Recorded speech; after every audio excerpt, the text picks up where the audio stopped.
show up and make a statement. I don't ever slow up, no I don't take shit. I got no love for the fakeness. If you wanna play tough and wanna hate this, I'll always show up.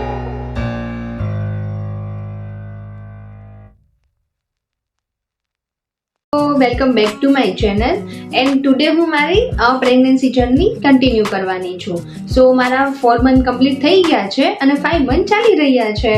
And friends, તમને મારા 5 મંથના આગલા 4 મંથની જો journey જોવી હોય અને તેને enjoy કરવી હોય તો હું આઈ બટન પર તેનું લિંક શેર કરી આપીશ, જેને તમે ક્લિક કરીને ઓપન કરીને મારા 4 મંથની જર્ની જોઈ શકો છો. એન્ડ મારા જે અનુભવ છે, જે અમુક ટાઈપના ઇન્ફોર્મેશન છે, એ તમે જાણી શકો છો અને તેને એન્જોય કરી શકો છો. उसको सांस तो लेने देवे. સો ફ્રેન્ડ્સ, હું તમને મારા 5 મંથની વાત કરું તો હું મોર્નિંગમાં સ્ટાર્ટિંગમાં 30 મિનિટ વોકિંગ કરું છું. એન્ડ આ ટાઈમમાં કોઈને શ્વાસની પ્રોબ્લેમ થઈ શકે છે, બિકોઝ મને વધારે પડતું શ્વાસ ચડી જાય છે. આ ટાઈમે શાંતિથી બેસીને હું વર્ક કરતી હોય અથવા આરામ કરતી હોય તો બેઠા બેઠા પણ મને બહુ શ્વાસ ચડી જાય છે. તો તેના માટે મેં ડૉક્ટર જોડે વાત કરી હતી. તો ડૉક્ટરે કહ્યું કે ઇટ્સ ઓકે, આ બધું નોર્મલ હોય આ ટાઈમે, અને તમને પણ જો ક્યારેય આવું બને તો તમારે ખુલ્લી હવામાં જઈને ઊંડા શ્વાસ લેવા જોઈએ થોડી વાર, જેના લીધે તમને શ્વાસની પ્રોબ્લેમ થતી અટકી જશે. બાકી આ બધું નોર્મલ છે, એમાં કોઈ ગભરાવાની કે ડરવાની જરૂર નથી. આફ્ટર હું તમને 5 મંથમાં વાત કરું તો મારું ચેકઅપ થઈ ગયું છે અને રિપોર્ટ બધા નોર્મલ આવ્યા છે અને બેબી પણ સારું એવું ગ્રોથ કરી રહ્યું છે. એન્ડ 5 મંથમાં બેબીની વાત કરું તો 5th મંથમાં બેબીને ભૂખ લાગવી, તરસ લાગવી, એ બધું વસ્તુ એ લોકોનું ગ્રોથ થઈ રહ્યું હોય છે. એન્ડ ફ્રેન્ડ્સ, બેબી પણ સારું એવું ગ્રોથ કરી રહ્યા હોવાથી બેબી બમ્પ પણ સારું એવું દેખાઈ રહ્યું છે. આફ્ટર હું તમને મારા 5th મંથના મેડિસિનની વાત કરું તો મને ડૉક્ટરે આયરન એન્ડ કેલ્શિયમની મેડિસિન મને સજેસ્ટ કરી છે. બટ બધાને જરૂરી નથી કે 5th મંથમાં આ જ ઓનલી ફોર દવા લેવાની હોય, મેડિસિન લેવાની હોય. તમારે તમારા સિમ્ટમ્સ મુજબ અને તમારું જે બેબીનું ગ્રોથ છે તેના મુજબ તમને ડૉક્ટર ડિફરન્ટ ટાઈપની મેડિસિન પણ સજેસ્ટ કરી શકે છે. એન્ડ મને જે મેડિસિન આપી છે તે મારે ઓનલી ફોર આફ્ટરનૂનમાં એન્ડ નાઇટમાં જ લેવાની છે, મોર્નિંગમાં લેવાની નથી. એન્ડ આ ટાઈમમાં મને ફોલિક એસિડની જરૂર નથી.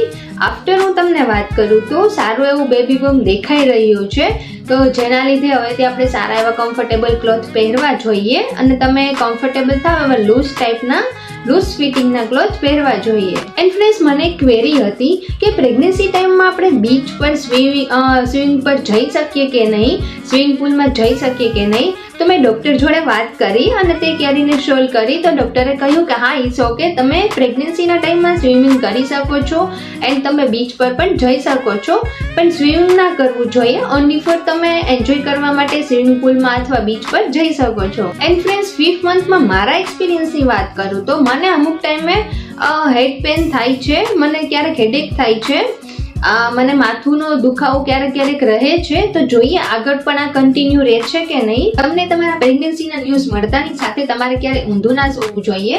એન્ડ તમે જે સૂતા હોય તો એ ટાઈમમાં તમે પડખું કરીને સૂવો છો તો આ ટાઈમમાં બેબીનો ગ્રોથ સારો એવો થતો હોય છે. અને તમારા બેબી બમ્પમાં તમે જો પડખું ફરીને સૂવો તો જે સાઈડ તમે પડખું ફર્યું છે એ સાઈડ બેબીનું હલનચલન થાય છે, બેબી એ સાઈડ શિફ્ટ કરે છે.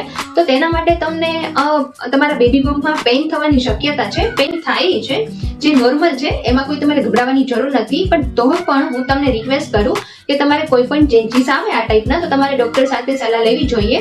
બાકી બેબીનું હલનચલન સ્ટાર્ટ થઈ ગયું હોય છે અને તેનું ગ્રોથ થતો હોવાથી એ પડખું જ્યાં તમે ફરો અથવા કોઈ વર્ક કરો તો એ સાઈડ શિફ્ટ થવાને કારણે તમને પેઇન થઈ શકે છે. ये भगवान क्या जुल्म है. એન્ડ ફ્રેન્ડ્સ, 5th મંથમાં તમને પિમ્પલ્સ આવવાની શક્યતા છે, પિમ્પલ્સ થાય છે, બટ જરૂરી નથી કે ફેસ પર થાય. તમને પિમ્પલ ચેસ્ટ પર, નેક પર, ફેસ પર હરેક જગ્યાએ થવાની શક્યતા છે, જે નોર્મલ છે, જેમાં કોઈ પ્રોબ્લેમ નથી. આ એક નોર્મલ વસ્તુ છે જે બધાને આઈ થિંક થાય જ છે તેના પ્રેગ્નન્સી જર્નીમાં. તો કોઈનું સારો એવો ગ્રોથ હશે અને કોઈની સારી એવી તાસીર હશે તો એને પિમ્પલ્સ અમુક ટાઈમે જતા રહેશે.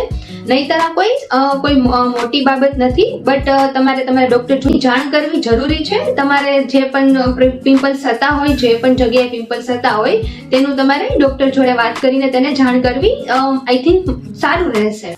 મારા પ્રેગ્નન્સીના જર્નીની હું તમને એક્સપિરિયન્સ કહું તો આ ટાઈમમાં મને અમુક ટાઈમે ખાલી ચડી જાય છે હાથ પર, પગ પર, તો મેં એ બધું મારા ડૉક્ટર જોડે મેં વાતચીત કરેલી છે. ડૉક્ટર કહીશ ઓકે આ બધું નોર્મલ છે, આવું બધું થવાની શક્યતા છે. તો જરૂરી નથી કે બધા લોકોને એવું બને, કોઈ લોકોને બની પણ શકે, કોઈ લોકોને આવું સિમ્ટમ્સ ના જોવા મળે. બટ મને 5th મંથમાં આ ટાઈમમાં મને પગ અને હાથમાં ક્યારેક અમુક ટાઈમે ખાલી ચડી જાય છે. બાકી હું તમને વાત કરું તો પ્રેગ્નન્સીમાં આપણે 9 મંથમાં 2 ધનુરના ઇન્જેક્શન આપવામાં આવે છે. તો મને સેકન્ડ ઇન્જેક્શન આપ્યું છે આ ટાઈમે અને મારા ધનુરના ઇન્જેક્શન કમ્પ્લીટ થઈ ગયા છે. તો તમને તમારા 9 મંથમાં 2 ધનુરના ઇન્જેક્શન આપવામાં આવે છે. હું તમને અધર જાણવાની જેવી વસ્તુ કહું તો ફ્રેન્ડ્સ મારા 5th મંથ ચાલી રહ્યા છે, રનિંગ છે, બટ મારું એવું સારું એવું બેબી બમ્પ દેખાતું નથી. તો મોટા લોકો કહે છે અથવા મોટા લોકો જે હોય એ લોકો વાત કરતા હોય એના અનુભવ પ્રમાણે, તો એ લોકો કહે છે કે બેબી બમ્પ બધું ના દેખાય તો ઇટ્સ ઓકે, એમાં ડરવાની જરૂર નથી.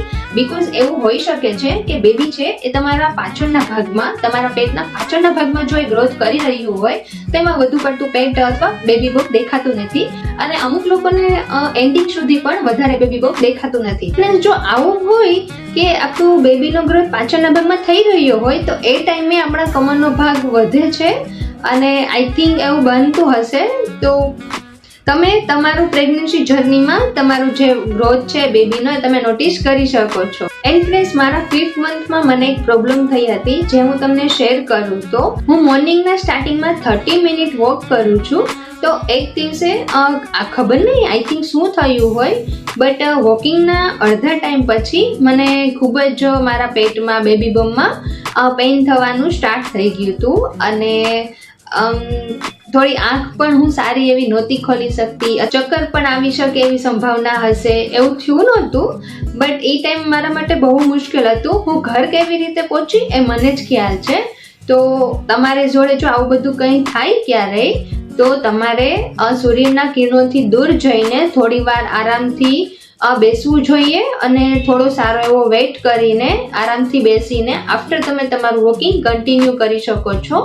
એન્ડ ફ્રેન્ડ્સ 5th મંથમાં બેબીનું સારું એવું ગ્રોથ થઈ રહ્યું હોય છે તો તેના માટે તમને આ ટાઈમથી તમારા બેબી બમ્પમાં ખંજવાળ આવે છે અને જેને ખંજવાળવાથી સ્ક્રેચિંગનો પ્રોબ્લેમ થઈ શકે છે. તો સ્ક્રેચિંગ ના થાય તેના માટે તમારે સાર સંભાળ રાખવી જોઈએ, ધ્યાન રાખવું જોઈએ અને કેર પણ કરવું જોઈએ. એન્ડ મારા કેરિંગ માટે મેં ડૉક્ટર જોડે વાત કરી હતી કે મને ઇચિંગ સ્ટાર્ટ થઈ ગયા છે તો તેના માટે મને એક દવા લખી આપી હતી, એક ટ્યુબ લખી આપી હતી જે હું તમને બતાવું છું અને જે તમે જોઈ શકો છો.